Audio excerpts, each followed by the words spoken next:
நாமெல்லாம் வைரஸ். அந்த வைரஸ பார்த்தா அவன் பயப்படுறான். ஐய்யய்யோ! ஹைஜீனிக்கா இருக்கணும்னு சொல்லிட்டு கைய கால்லாம் கழுவிட்டு நீட்டா இருக்கான். இருந்துக்க. நீ எவ்வளோ நீட்டா இருந்தாலும் இந்த வைரஸ் உன்னால தடுக்கவே முடியாது. அதெல்லாம் யோசிக்கலாம். ப்ரோ கதிர் ப்ரோ நீ என்ன ப்ரோ நீ கோவப்படாத ப்ரோ, நீ பேசாத ப்ரோன்னு சொல்லலாம். கோவம் வரத்தான் செய்யும். நானும் மனுஷன் தான். ஸோ அப்பப்போ கோவம் வரத்தான் செய்யும். காட்ட தான் செய்வேன். அத காட்டாம உள்ள வச்சிருந்தா தான் சிக்கலாயிரும். ஓகே உங்களுக்கு புரிஞ்சிருக்கும்னு நெனைக்கிறேன். அடுத்த வீடியோஸ்ல இன்னும் கொஞ்சம் தெளிவா பேசலாம்.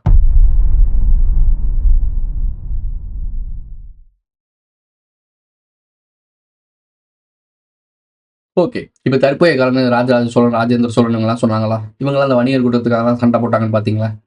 இந்த விஷயம் உங்களுக்கு இப்ப புரிஞ்சுச்சா? இவ்வளவு நேரம் பார்த்தோனே, இப்ப பாரிசாலனுடைய ரீகேப்பிட் பண்ணு. வணிக கூட்டத்துக்கு சப்போர்ட் பண்ணாரு. நான் என்ன சொன்னேன்? யாரெல்லாம் அந்த அவேக்கனிங் ஆனானுங்களோ, அவனுங்கலாம் எதிர்த்து நிக்க ஆரம்பிச்சானுங்க. அவனுங்களுக்கு என்ன சொன்னானுங்க? சலுகை குடுத்தானுங்க. இந்த மாரி சலுகைலாம் பண்ணு, உன்னைய விட்டுர்றோம். நீ இந்த மாரி வணிகம் பண்ணி தப்பிச்சுக்கலாம் அப்படின்னு சொல்லி ஒரு சலுகைய விட்டானுங்க. நான் சொன்னது மேல இருக்க ராயல் பிளட் லைன். உண்மையான கலப்பு இனங்கள். அவனுங்க குடுத்த வேல. அதுக்கப்புறம் இந்த ராஜபரம்பரை இதுக்குள்ள தான் வரும். அந்த ராஜபரம்பரை வணிக கூட்டத்து எல்லாம் சேர்ந்து தான் வரும். ஸோ அடுத்தடுத்த பரம்பரைகள் தான். இவனுங்கலாம் அவனுங்களுக்கு கீழ ஒரு அக்ரீமெண்ட்குள்ள போனவனுங்க. இப்போ என்ன ஆயிருச்சு, பல்லாயிரம் ஆண்டுகளா இந்த வேலைய பார்த்துட்டு, திடீர்னு அந்த வேலைய விட்டு போவானா? சரி பாரிசாலன்ட்ட எக்ஸாம்பிளுக்கு சொல்றேன். பாரிசாலன் இப்போ ஒரு 400 ஆண்டுகளுக்கு முன்னாடி தானே அந்த தெலுங்கர்கள்லாம் உள்ள வந்து ஒரு 400, 500 வச்சுக்கோ. சரி உன் இஷ்டத்துக்கு என்ன? நான் 400, 500 கம்மியா சொல்லிட்டேன். 1000 ஆண்டுகளுக்கு முன்னாடியே உள்ள வந்துட்டாங்கன்னு வச்சுக்கோ. 1000 ஆண்டுகளுக்கு முன்னாடி வந்து உன்னைய ஏமாத்தி பொழைக்கிறவனே இந்த இடத்த விட்டு போறதுக்கு எவ்வளோ வேலை பார்த்துக்கிட்டு இருக்கான். ஏன்னா அவன் பண்ணது தப்புன்னு தெரியும். தெரியாமலாம் இல்ல. இந்த ஆண்டு கொடுத்த கூட்டம் இருக்குல்ல, இந்த இடத்த விட்டு நகல்றதுக்கு எவ்வளோ ஆசை, எவ்வளோ கடுப்பாகுது, எவ்வளோ வன்மத்த கக்குது. இவ்வளோ விஷயத்துல கொஞ்சம் அவேக்கனிங் ஆனதுக்கே இவ்வளோ வன்மத்த கக்குது. அப்போ பல்லாயிரம் ஆண்டுகளா உன்னை மறைமுகமா இருந்த ஆண்டு பலனுக்கு அசால்ட்டா விட்டுட்டு போயிருவான். அவன் செஞ்ச தப்ப மறைக்கிறதுக்காகவாச்சும் கொஞ்சம் வேலை பார்ப்பான். உனக்கு நான் புரியும்னு நினைக்கிறேன். என்னோட ஆட்களுக்கு புரியும்னு நினைக்கிறேன். அவன் செஞ்ச மிகப்பெரிய தவற மறைக்கிறதுக்காகவே அவன் செஞ்சுதான் ஆவான். அவனுக்கு பிடிக்காது. இருந்தாலும் அவன் தப்ப மறைக்கணும். ஏன்னா அவனுடைய நீ முட்டாளா இருக்க வரைக்கும் தான் அவன் இத கொழுத்து வாழ முடியும். நீ அவேக்கனிங் ஆயிட்டன்னா, அவன் எல்லாத்தையும் துறக்க வேண்டியதா இருக்கும். எல்லாத்தையும். ஒட்டுமொத்தமா 0க்கு வரணும். அந்த 0க்கு வர அவன் விரும்பல. அவனோட வம்சாவளிகள் விரும்பல. ஏன் அப்டின்னா, அவங்க யோசிப்பாங்க. நம்ம முன்னோர்கள் செஞ்சுட்டு போன பாவத்துக்காக நம்ம எதுக்குடா அது 0க்கு போணும்? இவ்ளோ ராஜ பரம்பரையா வாழ்ந்துட்டு, இவ்ளோ ஆளுமையா இருந்துட்டு, இவங்க எல்லாம் ஏறி மிதிச்சுக்கிட்டு, இவ்ளோ தப்பு பண்ணி ஜாலியா என்ஜாய் பண்ணிட்டு, இந்த ஒட்டுமொத்த சர்வாதிகார போக்குல இருந்துகிட்டு, திடுதிப்புன்னு விட்டுட்டு போய் நம்ம எதுவுமே தெரியாத மாரி பஞ்ச பராதியா வாழ முடியுமா? அவங்கள பொறுத்தவரைக்கும் பஞ்ச பராதின்னா என்ன தெரியுமா? ஒரு 400 கோடி, 500 கோடி சொத்து வச்சிருக்கான்ல, அவன் தான் அவனுக்கு பஞ்ச பராதி. அப்படி கூட அவனுக்கு வாழ இஷ்டம் இல்ல. ஒரு நாட்டோட அரசியலே தீர்மானிக்கிற இடத்துல இருந்தவனுக்கு, அந்த 400, 500 கோடிலாம் பிச்சைக்காரன் தானே! நான் எவ்வளோக்கு எவ்வளோ எளிமையா சொல்ல முடியுமோ சொல்லிட்டேன். இதுக்கு மேல உனக்கு புரியலன்னு வச்சுக்கோமே, பொண்ண எவனாலயும் காப்பாத்த முடியாது. எவனாலயும் காப்பாத்த முடியாது. உனக்கு புரிஞ்சிருக்கும்னு நெனைக்கிறேன். இவ்வளோ நேரம் பேசினது நம்ம ஆட்களுக்கு மட்டும் தான் புரியும். ஸோ புரிஞ்சிருக்கும்னு நெனைக்கிறேன். இப்ப உனக்கு புரியுதா? ராயல் பிளட் லைன், அரச குடும்பம்னா நம்ம ஆட்கள் இல்லைன்னு நான் சொல்லிட்டே இருந்தேன்ல. ஊடால ஊடால சொல்லுவேன்ல. இந்த அரச பரம்பரையா நம்மது கிடையாதுடா அப்படின்னு சொன்னேன்ல. இவன் தான் கதறிக்கிட்டு இருப்பான். ஆனா நல்லா நோட் பண்ணி பாரேன்.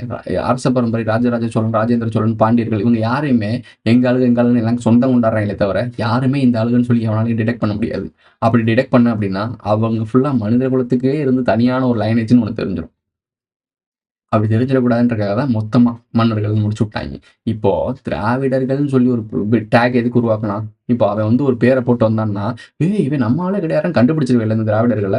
அதனால அவன் உனக்கு தெரிஞ்ச மாரி திராவிடன்னு கொண்டு வந்தான். இப்போ நீ ஒரு அடையாளத்த வச்சிருப்ப. நான் நான் தேவர், மறவர் குலங்க நான் தேவர்ன்னு போட்டுப்பேன். நான் வச்சிருந்தேன். பட் பொதுவா வரணுன்றதுக்காக அத நான் எடுத்துட்டேன். ஸோ நான் தேவர் மறவர் குடிய சேர்ந்தவன். ஸோ நான் வந்து இந்த மாரி போட்டு வரும்போது என்ன ஆகும்? எல்லாருமே இந்த மாரி போட்டு வரும்போது என்ன ஆகும்? அவனும் டேக்லைன போட்டாகணும். அவன் மட்டும் திராவிடன், திராவிடன் போட்டான்னா, நீ மட்டும் தான் திராவிடம் பேசுற. அப்ப நீ எங்களுக்கு உனக்கு சம்மந்தமே இல்லன்ற ஒரு பிரச்சனை வந்துரும். அப்போ நம்மளையுமே இத போக வச்சு, நமக்கு இந்த பின்னாடி இருந்த இந்த தேவர்ன்ற பேர எடுத்துட்டு திராவிடன்னு சேர்க்கணும். அப்படி சேர்த்துட்டா நம்ம எல்லாரும் ஒண்ணாயிருவோம். அவன் கூட்டத்துக்குள்ள மிங்கில் ஆயிருவான். இதே மாரி தான் அரசர்களும் பண்ணாய்ங்க. அரசர்கள் இந்த மாரி டீப்பாலாம் உள்ள இறங்கி பண்ணல. அவனுக்கு கீழ வேலை பார்த்த ஆட்கள் நீயே போய் சரணடைஞ்சுட்டியே! "ஏய் அவன் தலைவன்டா, மன்னன்டா, மன்னன்டான்னு விழுந்துட்டியே! என்னடா நீயே மாத்தி மாத்தி அடிச்சுக்கிறியா? அந்த சாதியும் எங்க ஆளுன்ற, இந்த சாதியும் எங்க ஆளுன்ற. அதுவே போதுமே அவன் குழப்பத்துல மீன் பிடிச்சுட்டு போயிருவானே!" உனக்கு புரியுதா இப்போ?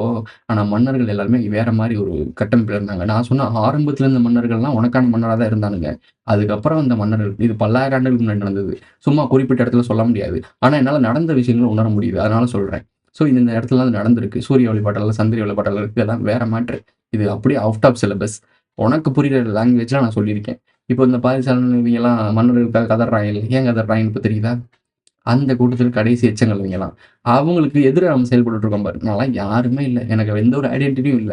ஆனா இதெல்லாம் தெரிஞ்சுக்கிட்டு வரேன். ஏன்? அடையாளம் இல்லாதவன் தான் அடையாளத்த உருவாக்குவான். உனக்கு புரிஞ்சிருக்குன்னு நினைக்கிறேன். இதோட இந்த வீடியோ முடிஞ்சிச்சு. இந்த வீடியோ பிடிச்சிருந்தா லைக் பண்ணுங்க, கமெண்ட் பண்ணுங்க, சப்ஸ்கிரைப் பண்ணுங்க, மறக்காம பெல் ஐக்கனை அதில் போட்டு இதோட ஃப்ரெண்ட்ஸ்லாம் ஷேர் பண்ணுங்க. குறிப்பாக உங்களுடைய கமெண்ட்ஸ்லாம் கீழே சொல்லிட்டு போங்க. அடுத்த வீடியோல சந்திக்கலாம்.